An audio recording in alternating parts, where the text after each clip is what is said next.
অতিরিক্ত pain killer আপনার মৃত্যুর কারণ হতে পারে। ওপিওয়েড মেডিসিনের ওভারডোজের কারণে মানুষের মৃত্যুও হতে পারে। যদি কথায় কথায় প্যারাসিটামল খেয়ে নিচ্ছেন, হালকা হাতে লাগছে প্যারাসিটামল, পায়ে লাগছে প্যারাসিটামল, জ্বর এসে প্যারাসিটামল, দিনে 4-5 বার হাই ডোজের প্যারাসিটামল খেয়ে নিচ্ছেন, এর সাইড এফেক্ট কি? লিভার ক্ষতি হতে পারে, লিভার ফেলিওর হয়ে যেতে পারে, লিভার অতিরিক্ত পরিমাণে ডিটক্স হতে পারে, পরবর্তীকালে লিভারটাকে ড্যামেজও করে দিতে পারে, পেটের সমস্যা হতে পারে, কোষ্ঠকাঠিন্যের সমস্যা হতে পারে, বমি বমি ভাব লাগতে পারে, হ্যাঁ ত্বকে অ্যালার্জি, ত্বকের সমস্যাও দেখা দিতে পারে। এবং অতিরিক্ত এবং ভুল চিকিৎসার কারণে প্যারাসিটামল খাওয়ার পর আপনার মৃত্যু হতে পারে। তাছাড়া এনএসএআইডি জাতীয় ওষুধ খেলে আপনার কি ক্ষতি হতে পারে?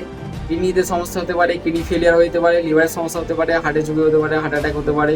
তার সাথে সাথে পাকস্থলীর সমস্যা দেখা দিতে পারে, পেটে গ্যাস, আলসার, রক্তপাত পড়া, বমি বমি ভাব, কোষ্ঠকাঠিন্য সমস্যা, এসব সমস্যা আপনি লক্ষ্য করতে পারবেন।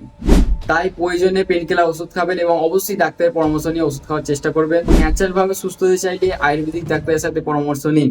এরকম ভিডিও পেতে আমাকে ফলো করে নিন।